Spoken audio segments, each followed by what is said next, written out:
This is one of the fights of the year right here. Alex Pereira versus Magomed Ankalaev 2. This is the card to make you a fan.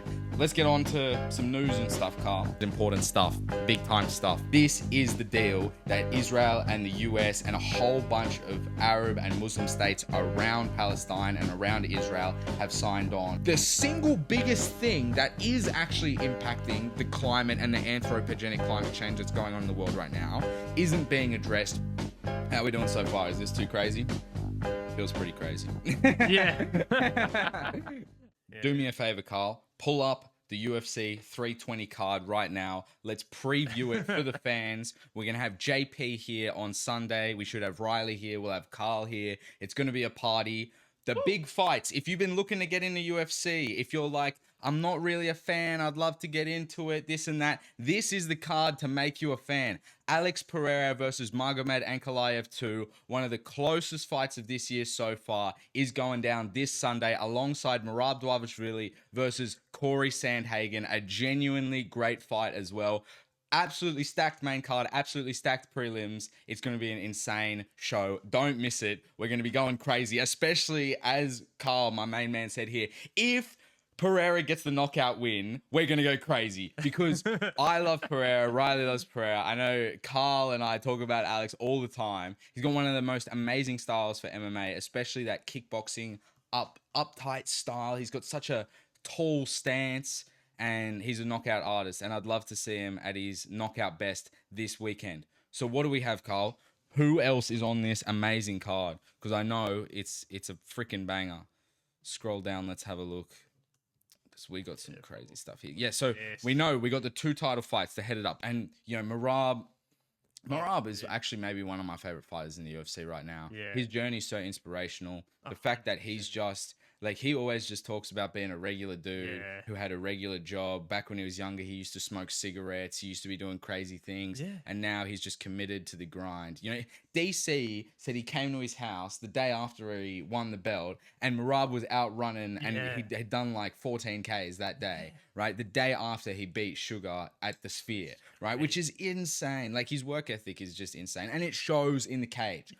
This is one of the things. It translates so well to his cardio wrestling heavy approach, which, you know, probably is how he's going to win against Corey Sandhagen on the weekend. It's sort of, you know, it's kind of, there's 2 options in that fight. There's Merab by suffocation, could be 5-round suffocation, or like we saw in his most recent fight against Sugar Sean in the rematch, you know, legit suffocation where he choked him out, right? Or Corey Sandhagen could knee Merab's head into the freaking ceiling of T-Mobile in Las Vegas, right? Like, it could be a big KO because Corey, he's got great weapons. He's got great upcuts, great knees, great elbows. He's a dangerous fighter and a great striker. You know, I think, you know, and then so you go, okay, Merab's been able to deal with that. He dealt with Sean O'Malley twice, once when he was injured, once when he's not injured, right? What difference does Sandhagen present? And I can see that argument and then why you would be very bullish on Merab winning the fight. But every fighter presents different opportunities, and you never know. All you have to do is get caught lacking for 5 seconds, and his knee is in your chin. Like, it's just Corey Sandhagen's so lethal. And now that he's training with Gaethje and Usman's coach, his name is just what's his name? What's it? Trevor Whitman. Yeah. Sorry, Trevor Whitman. He's training now with Trevor Whitman. Trevor Whitman always doing that crazy shit where his fighter's losing and he's up against the cage and he's just smiling, just like, this is the coolest thing I've ever seen.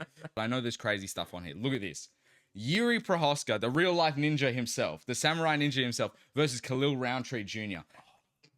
Our boy, Carlos Olberg, just beat Dominic Reyes by KO. A great win, right? Dude. And he really should be next in line for the title if these 2 guys didn't exist right here. This is one of the fights of the year right here as the featured bout, right? And then we're only getting more insane. We've got Josh Emmett versus some guy I've never heard of before who could potentially just get knocked out. Josh Emmett has some of the craziest power. Supposedly.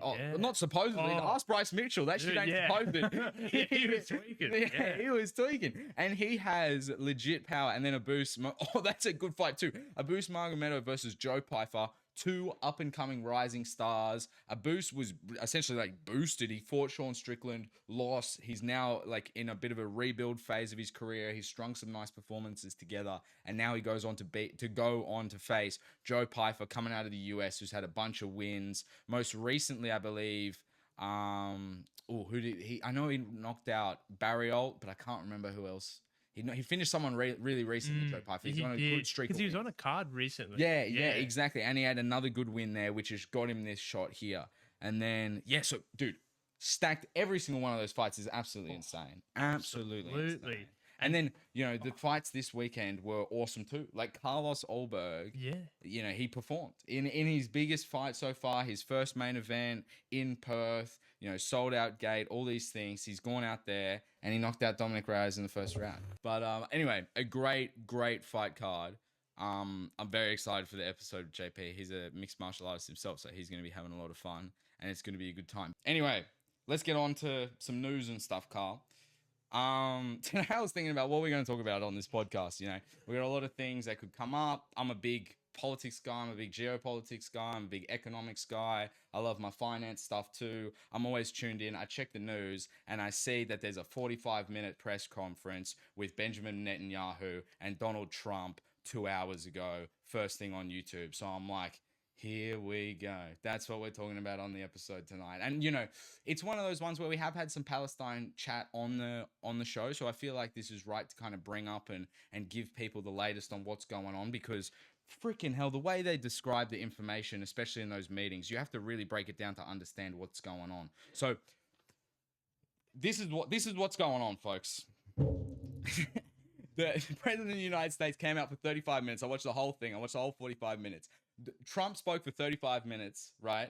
And he was just rambling on about how this is the greatest deal and no one's ever put a deal this momentous in place. People have been trying to do peace in the Middle East for 40, 50 years, centuries even, and no one's gotten it done. This is eternal peace. All this crazy stuff that he's going on about. And then Netanyahu breaks it down, right? This is the deal that Israel and the US and a whole bunch of Arab and Muslim states around Palestine and around Israel have signed on to attest to. And this is what is currently being offered to Hamas. And Hamas, the latest is they're apparently considering the offer and they have 72 hours to respond. There's 20, they call it the 20-point principle of peace. That's what Trump and Netanyahu have come out and said it is. And it's got these 20 points. But there's only really 4 or 5 that you need to know. And they're not great. Because when I saw this on the news this morning, I was like, this is good. Hopefully an end to the war in Gaza. This potentially the recognition of a Palestinian state. We'll talk about that a little bit more. But this is a good thing. And then I watched the entire address, including Netanyahu's 10 minutes, which was pretty scary. And you go, okay, this is what it's about. So the first thing that they're demanding is the hostages back. There's 20 hostages that they want back, and there's 36 that are dead that they want the bodies back to. So that is obviously understandable on Israel's end, right?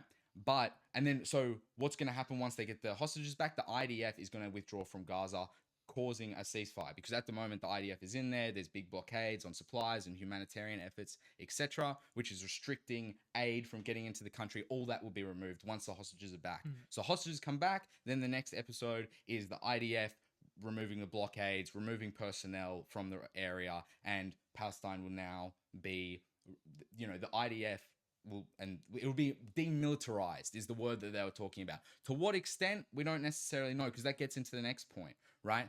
Hamas has to surrender control. So Hamas cannot be in control, but it cannot be the Palestinian Authority either. So, for people that don't know, Hamas has been in control. They were voted in. There's a long story behind that, and there was potential corruption behind how Hamas got voted in and if that was sponsored by Israel in the first place and all this stuff that people talk about, right? But the reality of the situation is Hamas is in control. The Palestinian Authority are a far more egalitarian, less terrorism-facing organization who want genuine reform and want recognition of as a state.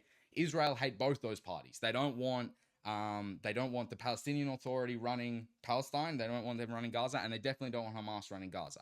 They want Israel running Gaza. So that is what they're proposing under this deal. So this is sort of the problem that we're kind of in the first place. These Hamas fighters have been fighting for 3 years to try and achieve independence, recognition, try and stand up to Israel. And essentially what they're going to do, and this was that we'll actually pull up some, because we have to pull up some of this speech from Netanyahu, because it was crazy. This is what he said. He said, we can do this the easy way, which is the hostages come back, you know, the IDF withdrawals, and then you guys live in a concentration camp, is essentially what he said. We'll play it in a second. We can do it the easy way, or we can do it the hard way. And he said, we have full backing of the United States government to take out Gaza if these hostages are not returned in these next 72 hours. So I don't know if this is going to be, I don't know what to think. I don't know if Hamas are going to, because this is the problem. I don't necessarily know if Trump and Netanyahu are proposing this deal because they know Hamas are going to say no. Hamas do not want to be placed under the control of Israel in Gaza, just in a big prison, because that's exactly what they were in before. That's what led to them, you know, revolting on October 7 and causing all these issues. So if it goes right back to that, I can imagine in their eyes, they would see that we've lost. We're never going to surrender like that, right? And the US always talk about it. Trump's up here saying that they need to do this. The US always talk about how that they would die for their country. They'd rather die standing up than live on their knees. And that's what they're asking of the Palestinian people, to live on their knees under Israel, right? And that's what Benjamin Netanyahu's come out and said. And or they can do it the hard way, or they can not go down that road, and Gaza, it will somehow become even more destroyed than it already is. That's what he said. He said, we're going to wipe out the entire thing. I don't know what that would mean, because they've already wiped out so much. They must nuke the entire thing is his next plan. But it's just, it's crazy. And I watched that press conference today, and it absolutely shocked me. Type that in, Carl, because we should pull that up for the audience, especially his last 10 minutes. It's pretty scary stuff. You know, you watch that and you go, we're not on a good road. And this is the problem. It seems to be more bad news on top of that, because the situation in Ukraine and Russia has gone from bad to worse. And we'll talk about that in a minute too. But this is Trump just going. He's just going for 35 minutes talking about how historic this deal is. And look, pause that for 5 seconds, Carl. Because I've just been very negative on this deal. Right, but you know, it is a form of peace. You know, it is a form of peace, and Israel have seemingly continued to do whatever the hell they want for as long as they want in that region, and they've finally surrendered to this deal in hopes to potentially get their hostages back. But Israel have been doing crazy shit recently. Like, they bombed Qatar the other day, who's an ally of the US, and this is the craziest thing about Israel. They're using US tax dollars, right? Because their military is funded by the US, to blow up a building in Qatar, which is a US ally, right? So now they're just doing things that is unheard of from a foreign policy perspective, right? And hopefully this is the first step of them reining that in. Is this the best outcome for the people in Gaza? No, frankly, no.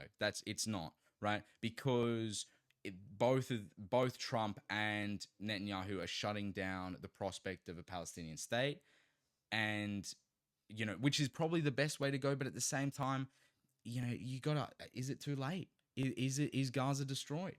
Are the people of Gaza, are the Palestinian people going to be able to rebuild Gaza, right? Or are Israel just going to occupy it and move forward? Which I think is sort of their plan if Hamas are to accept. Like, I think if Hamas are to accept this deal, Israel is just going to go on and do what they've always wanted to do, which is occupy that land and move into it. And yes, maybe they're not blowing it up like they used to be, but maybe because this is when the construction starts, and maybe that's why the US are funding it. Let's hit play, Carl, and have a look at this. Now, under your leadership, we're taking the next step to win the war and expand the peace. Your plan is consistent with the 5 principles my government set for the end of the war and the day after Hamas. Everybody asks, what is your plan for the day after Hamas? Here's our plan. This is the plan, everyone. Pass it in the cabinet. This is the plan for Gaza. All our hostages, both those who are alive and those who died, all of them will return home immediately. Hamas will be disarmed. Gaza will be demilitarized. Israel will retain security responsibility, including a security perimeter for the foreseeable future. And lastly, Gaza will have a peaceful civilian administration that is run neither by Hamas nor by the Palestinian Authority. If Hamas agrees to your plan, Mr. President, the first step will be a modest withdrawal, followed by the release of all our hostages within 72 hours. See, so that's pretty The much next the step plan. will be the establishment of Give an that a break for international 2 body seconds, Carl. charged with fully disarming. So that's the plan. He doesn't want it ran by the Palestinian Authority, which would be the logical step, I guess. The Zionist argument is that the Palestinian Authority are too similar to Hamas. They're very radicalized. They're very anti-Israel, anti-Jewish, etc. Right? But the Palestinian Authority, for the most part, you would think just want to represent the people of Palestine and want the best for their nation. And at the moment, that's just food and water and shelter, the basic needs, right? So you obviously don't want a terrorist organization running your country. That's not the way to go. And hopefully Hamas steps down, because in this meeting, Netanyahu talks about killing 20,000 Hamas militants, right? That doesn't sound right. You know, if you think about how many people were involved in the October 7th attacks, how many people are in Palestine, how many civilians were reportedly killed, in the hundreds of thousands, it's more or less sounds like that number was a lot smaller than 20,000. And there was a lot more a lot of those people were probably civilians that got caught in the crossfire that are in some, little statistical muddle up that they got going on here. But we'll see what's next for Gaza. It's a big 72 hours. Are Hamas going to give the hostages back? If they don't, what's Israel going to do? Is the US going to send the B-2s like they did to Iran? What's going on here, right? We're going to find out very shortly. But I wanted to transition, not to put war on the back of some more war, because we've got bad stuff going on in Ukraine right now, and this is the worst, in my opinion. This is probably the worst development in the war so far. President Trump, let me give you the brief history the way I see it over the last 4 weeks, right? President Trump initially is advocating for Russia and Ukraine to come to land deal agreements, where Russia does indeed take some land and the Ukraine sacrifices some land that it's already lost in an effort to try and create peace, right? That was the initial plan going for Trump. He met with Putin in in Alaska, right? And he did the big military flyover, and then Putin went to China and met with them, and then there was meetings in the UK. There's been all these different meetings going on, and now Trump is saying, instead of saying there needs to be territorial concessions, he's now telling Zelensky that he can win it all back. He can win it all back, baby. All the territory he lost, let's win it all back. Let's keep this war going. We can win it all back, Russia's a paper tiger. They're going to fold. They're going to run out of money. Let's try and win back the territory that we lost. It's like the guy who keeps coming back to the pokies, trying to win back the $100 that he just lost. Just go home. Just go home. And I'm not necessarily telling the Ukrainian people to just go home. I understand that defending your land is a giant deal, but this has gone on for too long. Territorial concessions seem like the appropriate and right way to go, and all this does is spur the war on for that much longer and cause innocent and military deaths on both sides. This is absolutely terrible, and in my opinion is some of the worst messaging I've seen from the Trump government so far.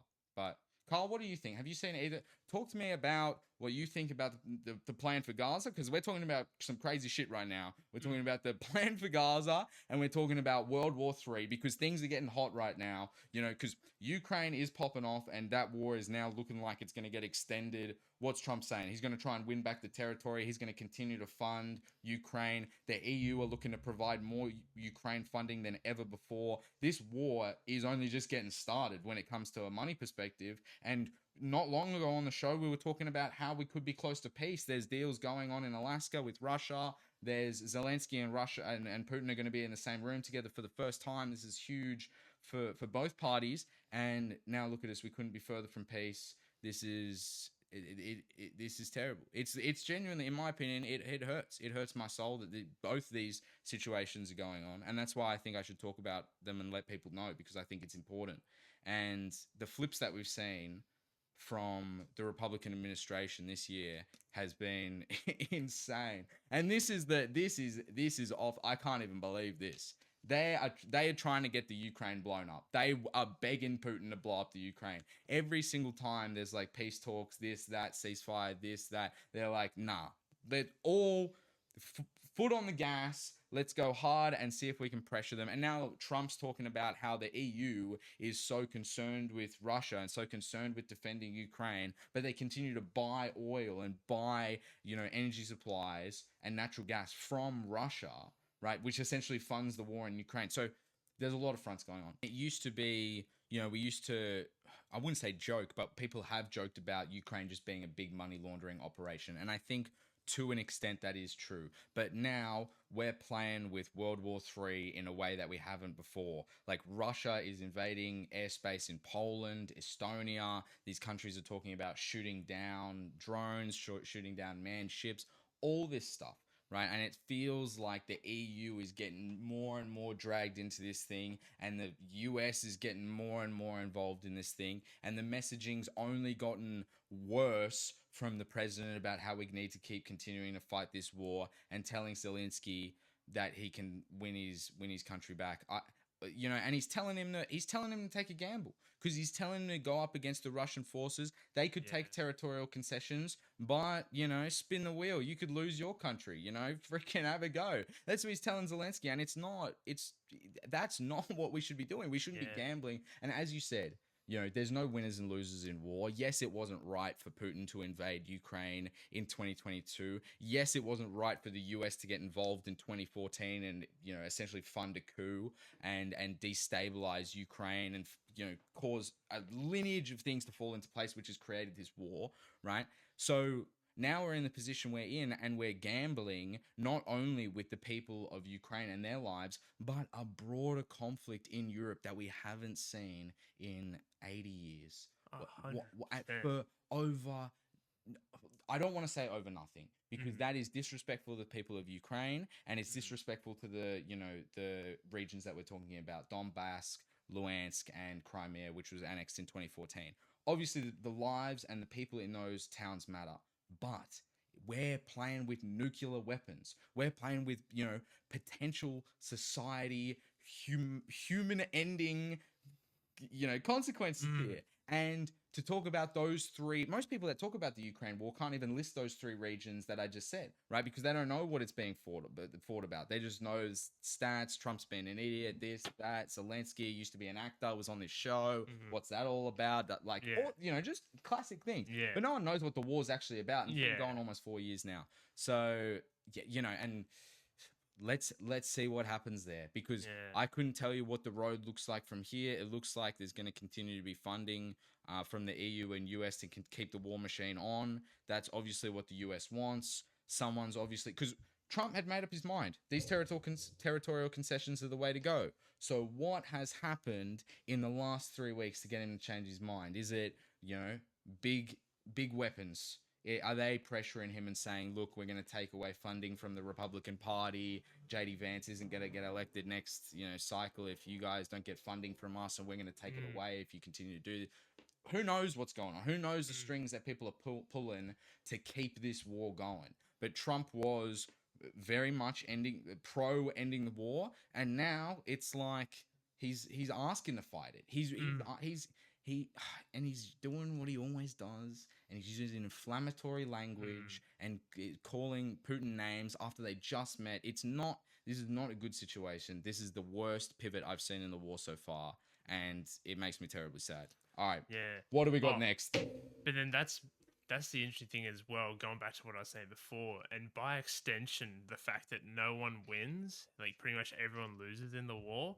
There's also no good guys and bad guys. Like, as much as people will play those cards and be like, oh yeah, this side's terrible, these sides are the bad guys, these are the ones that are trying to steal everything.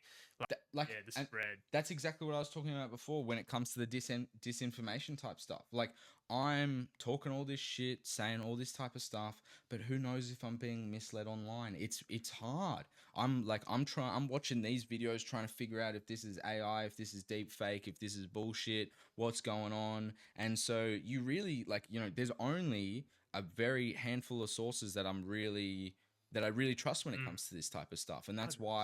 why I try and take note of this, because it's important to be informed in the right way, in my opinion, and to stand up for what's right. If you're lucky enough to be educated and to know what's right, you gotta skill. Exactly. Yeah. You gotta advocate for it. So anyway, here we are. I think, this is what's crazy. We've had some serious developments on this side. We've had crazy war developments and things that we've just talked about. But the only thing in the news that I've seen on the Australian news is about this Tylenol stuff. People are coming up. Have you seen? Trump was talking about Tylenol, and people coming up to me going, "Do you see what Trump said about Tylenol? How stupid it is," and things like that. And, this is classic media fake controversy to seem to distract us from all the other stuff that happens.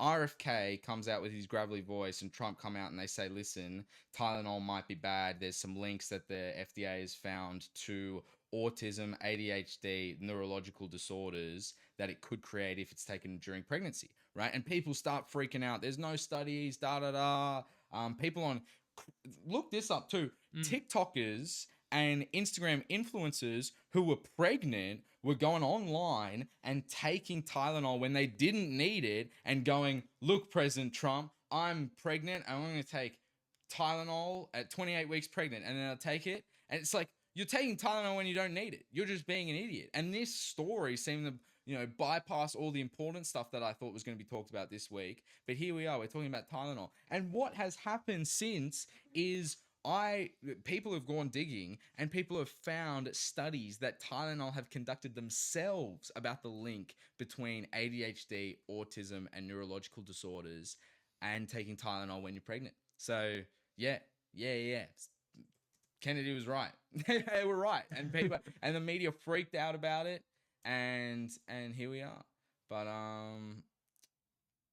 yeah, it's gonna be a whole bunch of freaking World Health Organization BS. But dude, don't worry about it. It's not gonna come up in the Google search. Maybe if the ChatGPT. I feel like this is true too, right? This is what I've noticed too with the AI.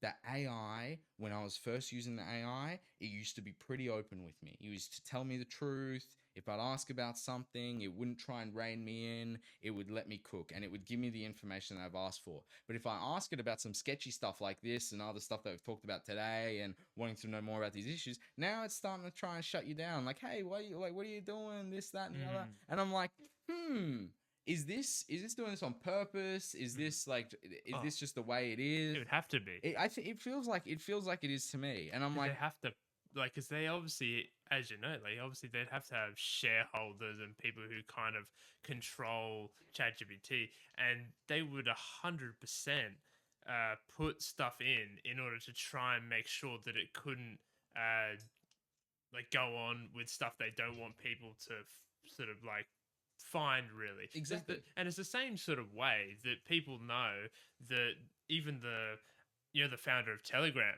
he was talking about the fact that in America and all that, they actually try to, and that's why he doesn't have his team in America, because the agencies and all that, they actually approach the workers of those companies, of your workers, and they actually pay them to kind of put a back end in your system so they have access to the entire thing. Yep. And this is legit, fully verified. No, you're completely That's what they do. No. And you have to, I guess you can understand from obviously a security perspective and all that sort of stuff. But at the end of the day, you can't try and basically surveil everyone in that way. No. Well, this is the biggest story of last year that got swept under the rug, in my opinion. The arrest of Pavel Durov, the CEO of Telegram in France, right? So this is the history for people that don't know. I don't exactly know when this happened, but it happened sometime last year. I want to say about this time last year rings a bell and sounds about right. Yeah, Pavel Durov is in France doing some business trip or something, right?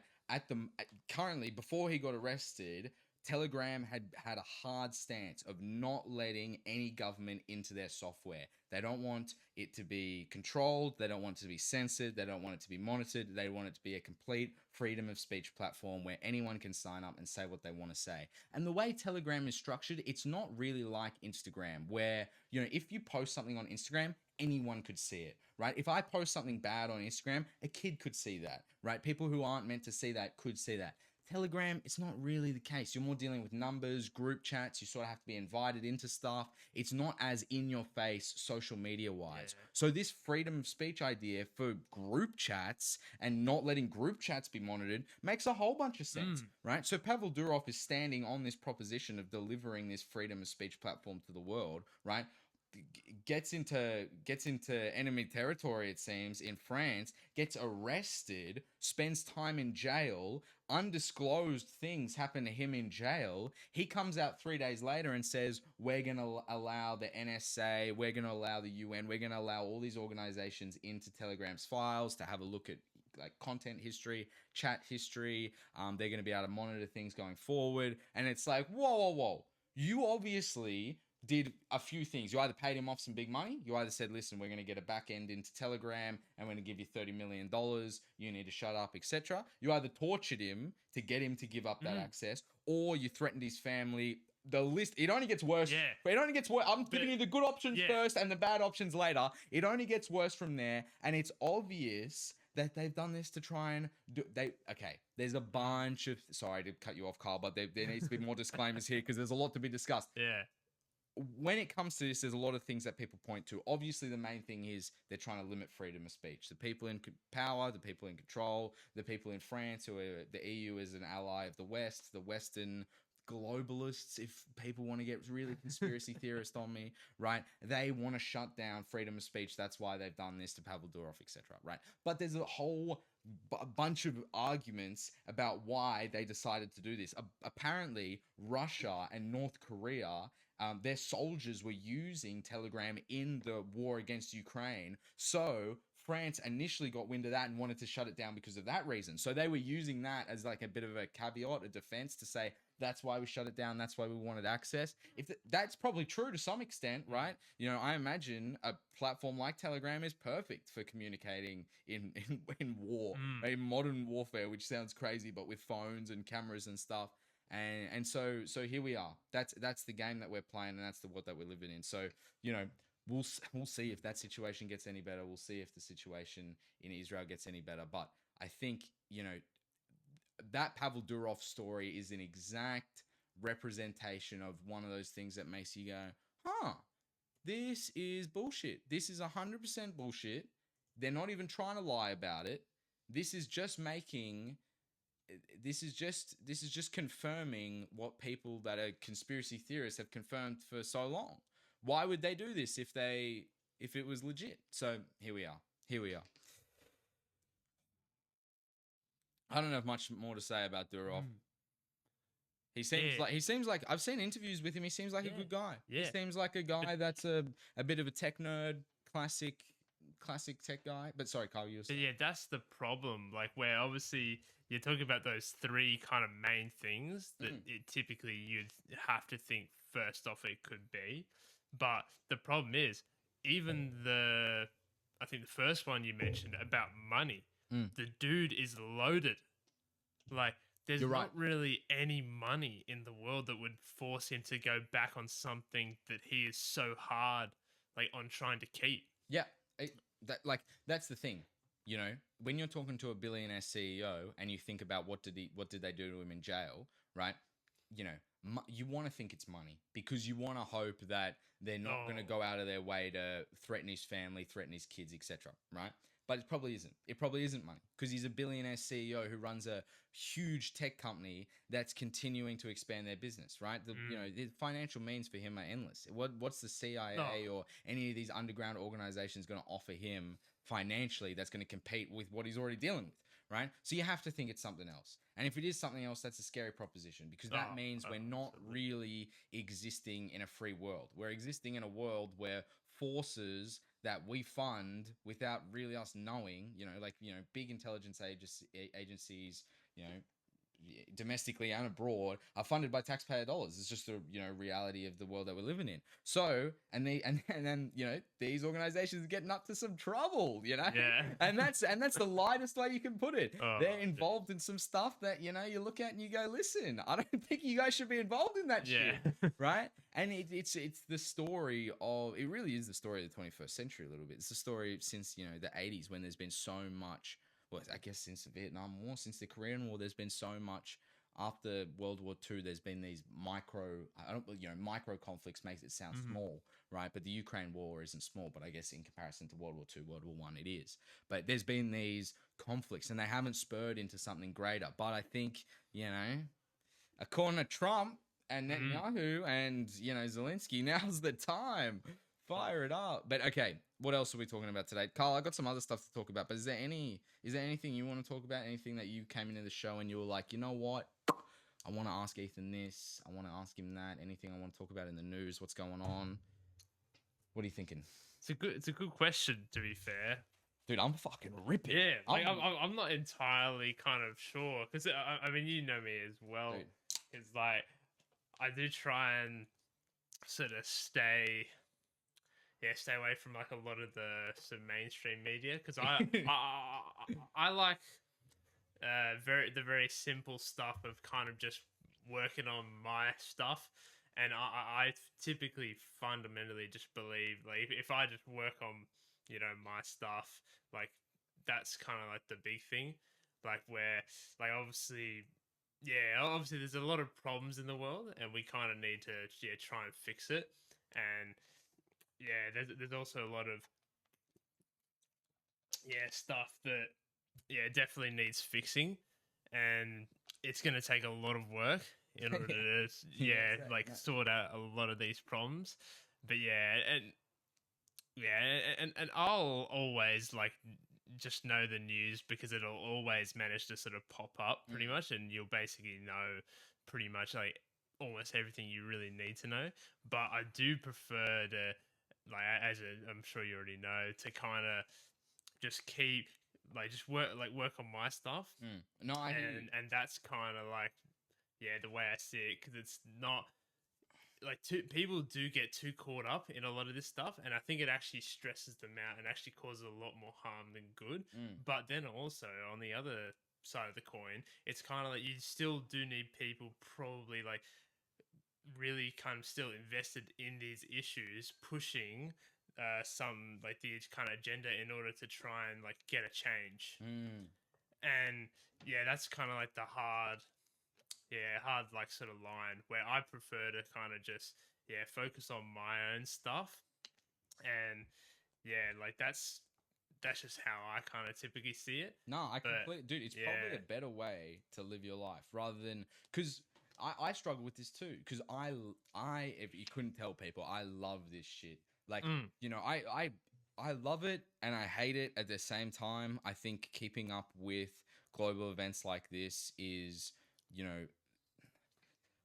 there's an importance to it that I can't really articulate. To me and to who I am, there's a sense of wanting to know the truth and wanting to explore the truth and wanting to understand these problems and the psychological and theoretical human side behind it. Like, I love all that type of stuff, and it kind of bridges on so many conversations, from religion to theology to philosophy. Like, a lot of these problems are human problems. We're talking about war, famine, greed, power. These are things that, yes, there are complex facts when it comes to the situation, but this is all part of the human experience. This is all part of who we are. And this will be our history. This will be the history of the human race. This happened, and this happened, and this happened, and this happened. And, I think not necessarily speaking the truth, but at least trying to understand what's going on puts me in good stead with myself. You know what I mean? Because I don't necessarily get anxious about this type of stuff. I guess, I am a little bit anxious that World War III is going to happen. Like, it's not off the cards, as we've seen tonight, but I'm not like staying up late, like, oh, what's going to happen? I hope there's peace in Gaza, this, that, and the other. I find this I find this as something that like I enjoy spreading the word about because I think it's important, but I also agree it stimulates that part of my mind that enjoys keeping up with the news. You know what I mean? That enjoys keeping up with the Joneses a little bit. So, all right, I got some more stuff in that case, Carl. Let me cook for a little bit longer. We don't have long left, but this is important stuff, big time stuff. And this is big stuff at home. So we've talked a lot international. I want to talk about at home now. Australia's new climate targets, right? A lot of people would have seen this. When it comes to the climate targets, it's always hard to figure out what the heck's going on. We're going to break it down for you on the show right now, right? 62 to 70% reduction on our 2005 levels by 2035, right? So we took a measure in 2005. We are now targeting, we announced this a week ago or so, we are now targeting to have a 62 to 70 in that bracket reduction on those 2005 emissions by 2035, right? So a few questions, obvious questions. That's the headline. That's probably gone out in the Fin review and in everything. But what does that actually mean? What does that mean for Australians, right? What that means logistically up front, right? The first question that gets posed is, Ethan, we're in 2025. How far along the emissions targets are we so far, right? I've looked it up. It's 28%. According to the Bureau of Statistics, which is obviously government run, and they've calculated it using their models and things like that. 28%, right? So over the 20 years, we've gone 28%. The plan is to more than double that over the next 10 years to achieve our goal, right? So immediately, just off the numbers, you go, that's going to be tough, right? We've put a lot of effort in to transition our economy so far. There's been a lot of renewable investment. There's been a lot of talk about, a shift energy-wise and, the green change and things like that. And we're halfway, but in 10 years are we going to be all the way there? It doesn't look like it, right? Immediately, those questions have to be asked, right? And so with these climate targets, they've also announced a bunch of money that's gone out. So there's $5 billion going to the Net Zero Fund, which is essentially helping large industrial warehouses and things like that decarbonize. So it's, upgrading their technology, upgrading their processes to make everything from someone who's manufacturing carpets to someone who's shaving sheep to someone that's running a giant manufacturing warehouse of steel. All these places emit carbon, and this net zero fund is going to sponsor, write loans, create incentives for businesses to be able to take up and make their processes more renewable, which isn't a bad thing, right? Then we've got another $2 billion in there that's going to the Renewable Finance Fund, the Central Renewable Finance Fund, I believe it's called, and they essentially just they're sponsoring renewables, where they're going to go buy a whole bunch of renewables, and they're going to buy solars, they're going to buy wind turbines, and that's going to be great, right? Well, in the government size, that's their plan, right?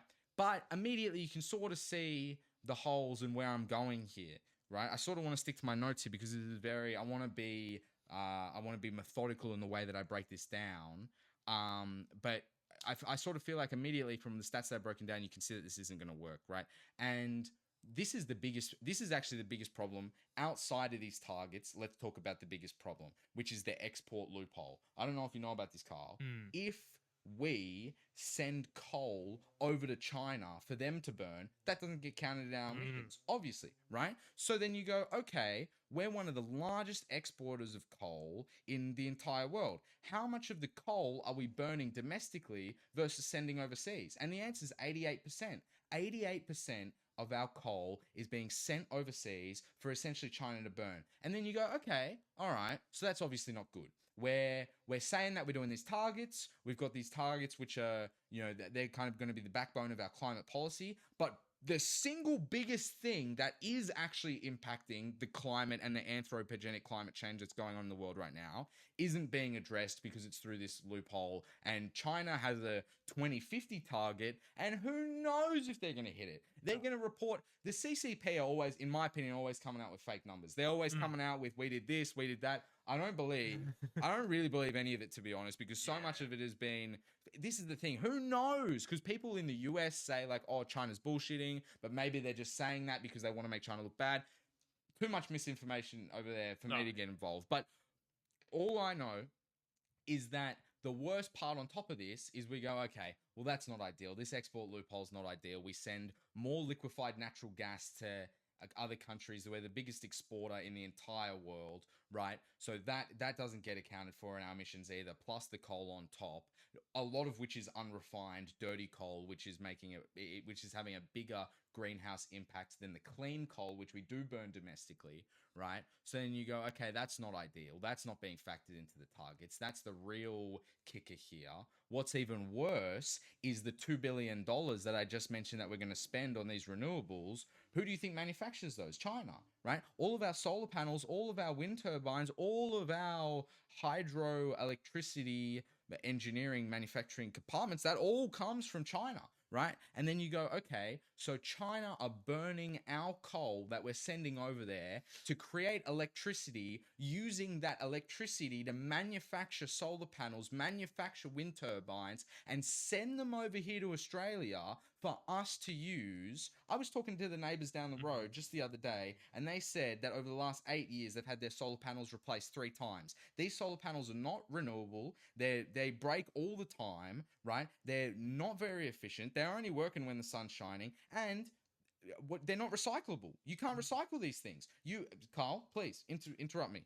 Yeah, because the big thing about the solar panels is it's going to be very hard for us to improve them, exactly with you saying their efficiency as well, because we have not had big enough a change in the efficiency and the ability pretty much like of batteries for its kilowatt hour, like kind of storing and then releasing that energy. 100%. We haven't had enough of a development in that for the last, like, I don't know the exact like kind of dates, but it's a long time since we had a big leap in battery kind of technological improvement, which is very, very like, and obviously it's the issue of solar, yeah, right? And if you want to talk about inefficiencies, don't even get me started on wind turbines. They're the actual worst, because solar panels, when it comes to efficiency, when it comes to coal and basic things like this, it does stack up, right? And when the sun is shining and the conditions are right and you have working solar panels,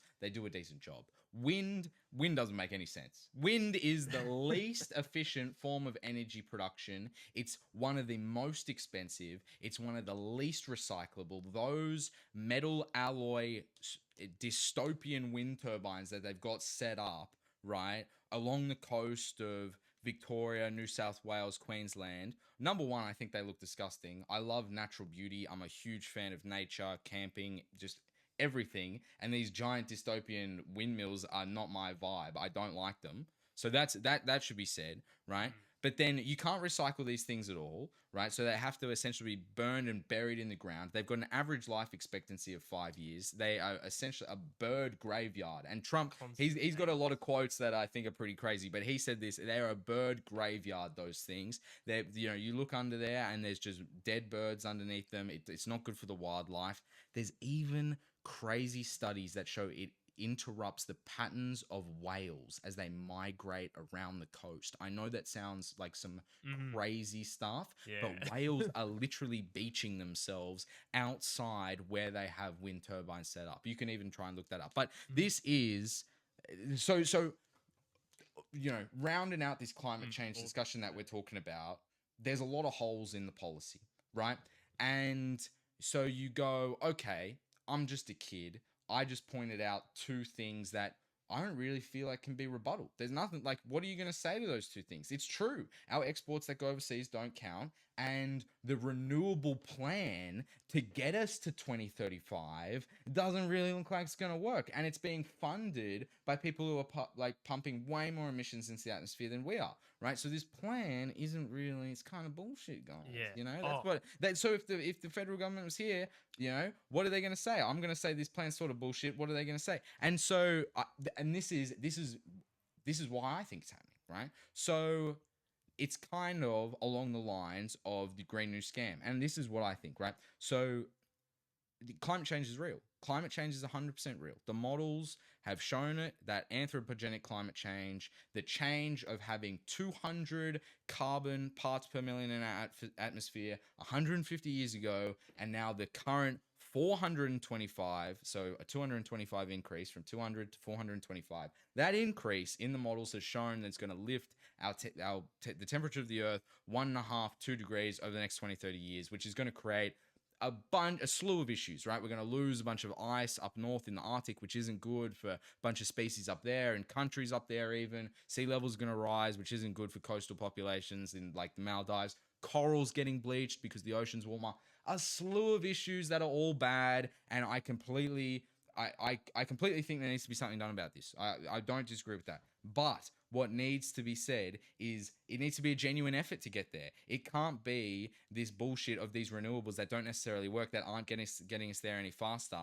I think, my opinion that you've heard probably expressed on the show before is that the Australian government need to implement nuclear energy and a nuclear energy transition plan. And and it should include thorium reactors, because thorium, we've talked about thorium on the show before, a different form of nuclear energy that uses molten salt reactors and an element named thorium. What they do with this thorium, which is a lot easier to find than uranium, Australia are actually the biggest natural depositor of thorium, right? We've got more thorium than any other country in the world.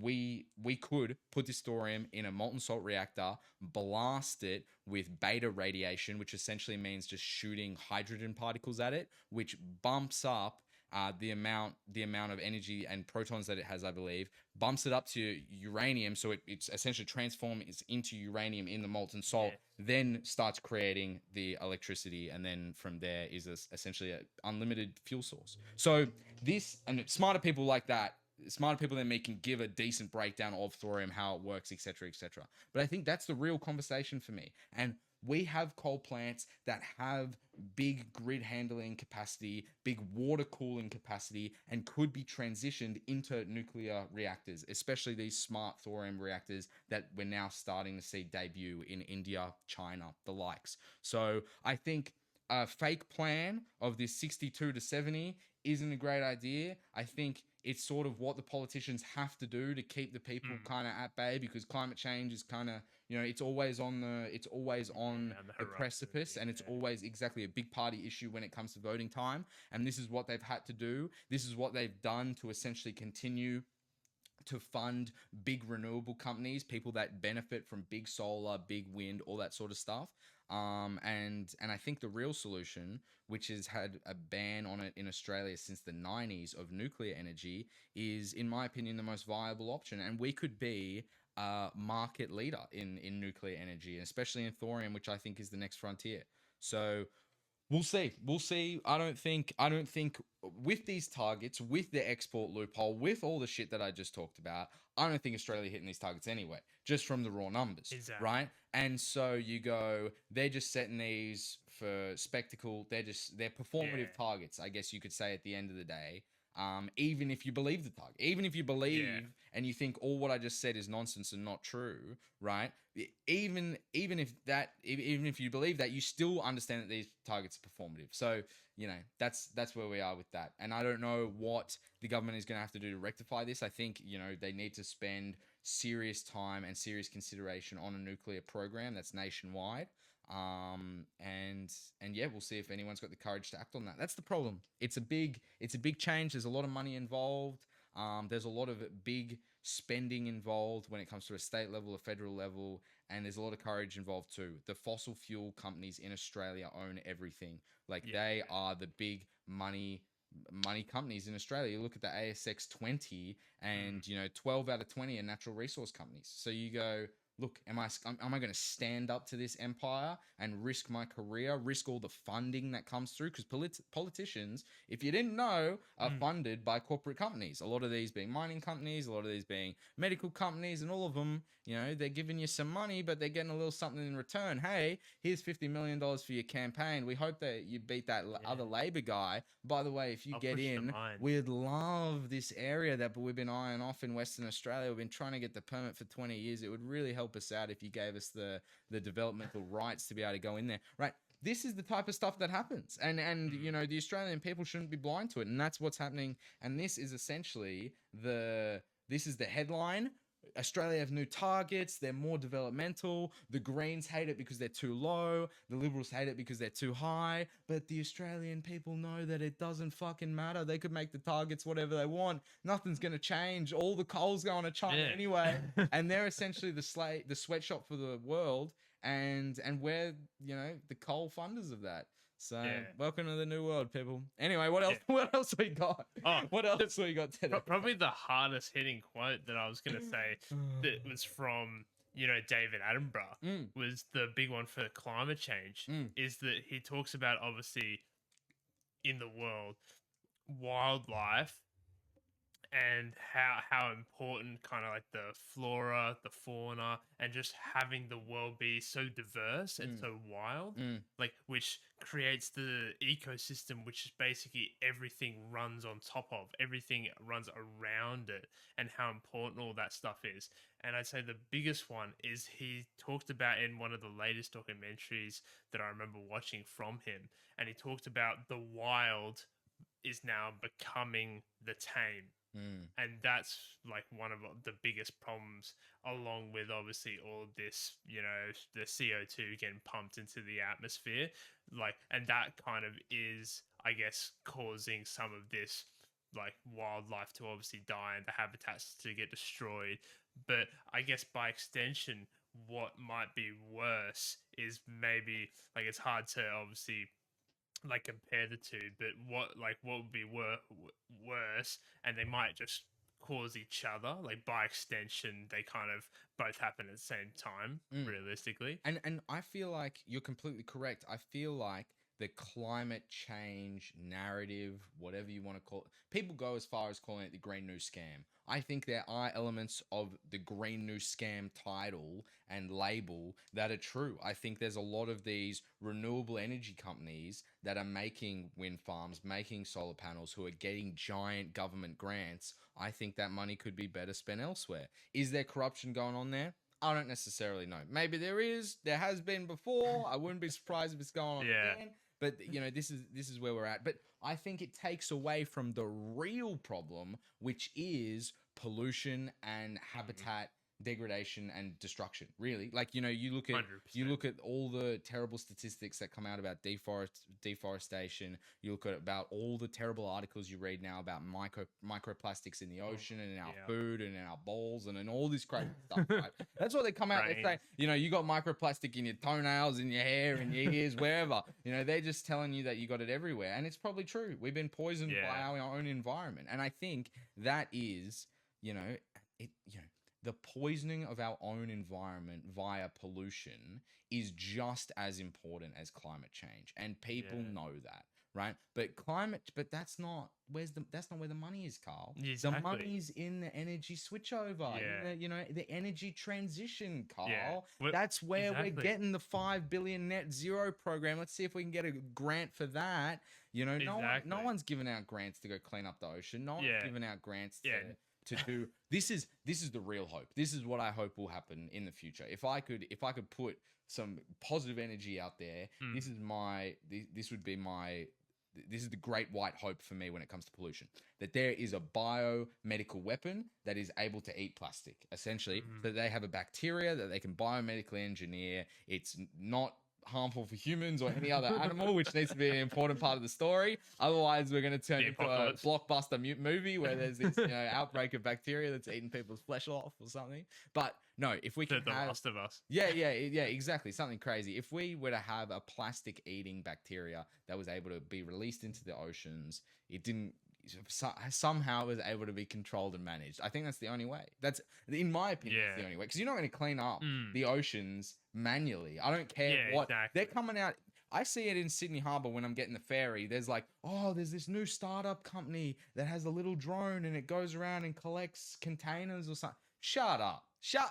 Do you know how much pollution? If people knew how much pollution was out there, some little robot that can collect 3 cans and then come back to shore is not going to work, right?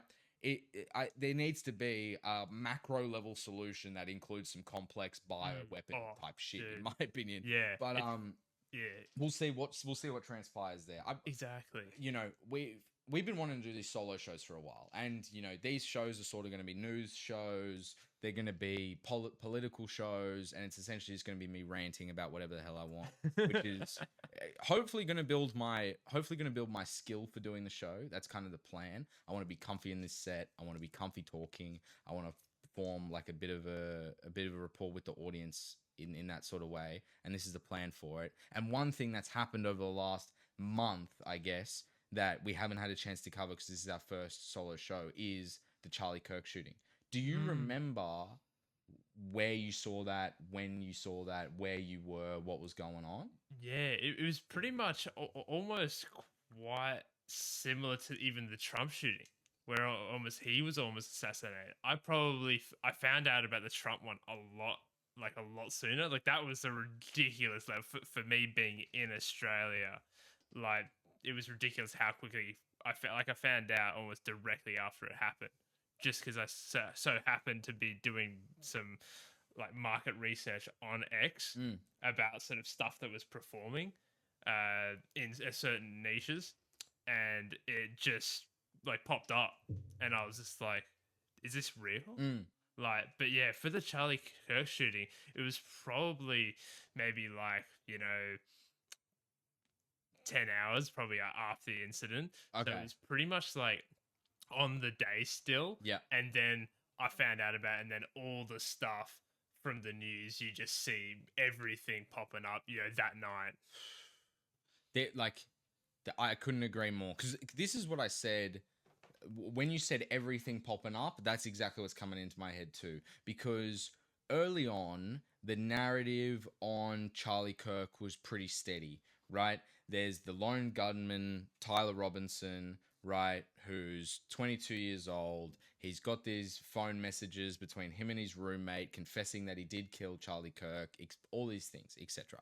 But since 2-3 weeks ago, there's been a lot of talk from online communities and the news and political figures, etc., about the legitimacy of those text messages. Were they faked? Were they corroborated? Were they stitched in a weird way? Are they even real? Were they completely fabricated? Then there's people talking about the gun that he used. So theoretically, this is what they're claiming. He went up there with a backpack and then came down the building with a backpack, because they have a clip of somebody jumping off the roof with a backpack on, right? And the murder weapon wasn't found on the scene. He obviously took it with him, right?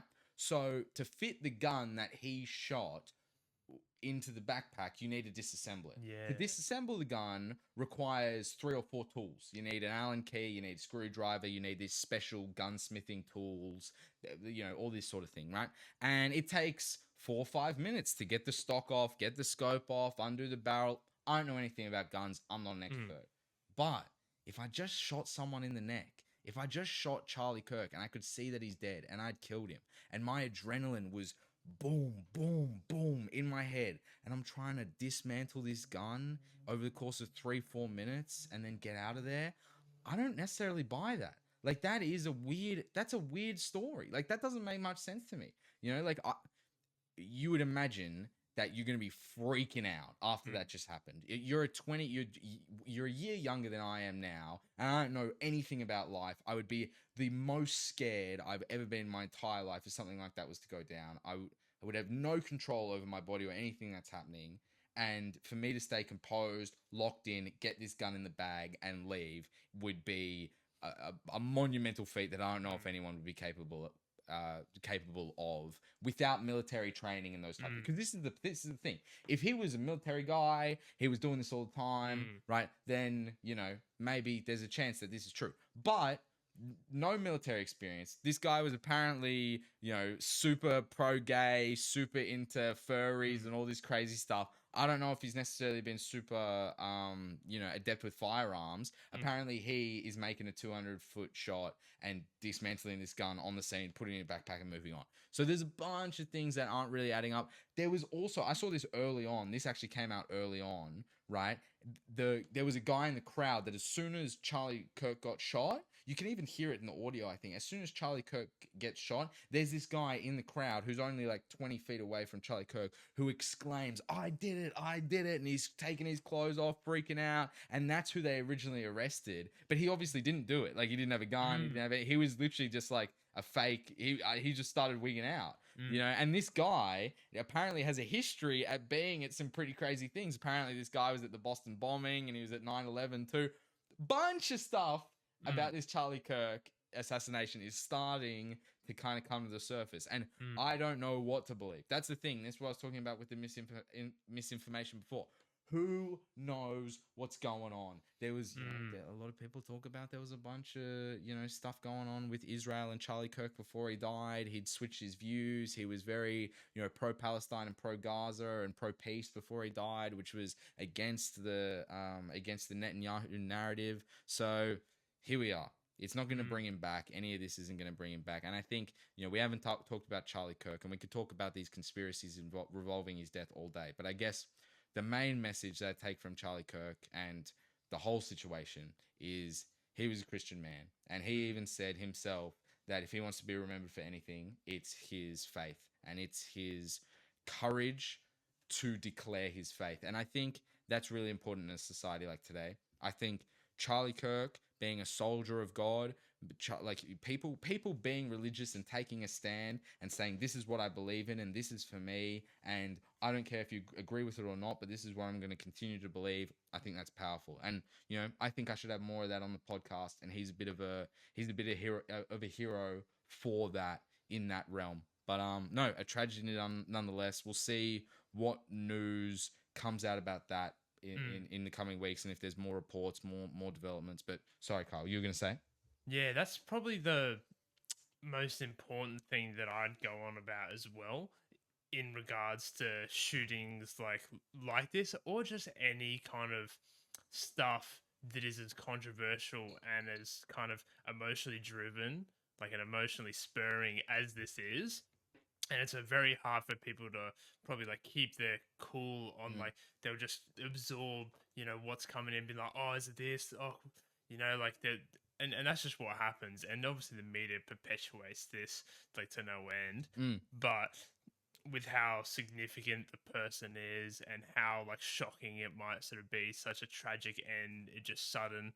And what I'd say is that people need to remember for all the stuff that comes out very soon after an event like this happens, you almost need to completely unplug anything you hear like from the first like 2 weeks, because I would argue that's probably the best way that you can kind of take all of the emotions almost like out of such a crazy sudden event, and then retrospectively look at it and sort of be like, okay, so what really happened after this has kind of died down and the media have stopped reporting maybe some of the stuff that probably wasn't correct because of it's the lack of information that they take this lack of information, the stuff they don't really know yet, that isn't solidified, and they just throw it at you because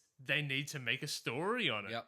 And they'll just throw whatever out, and it doesn't matter if it's not accurate, and maybe they correct it later, but not everyone will see that correction.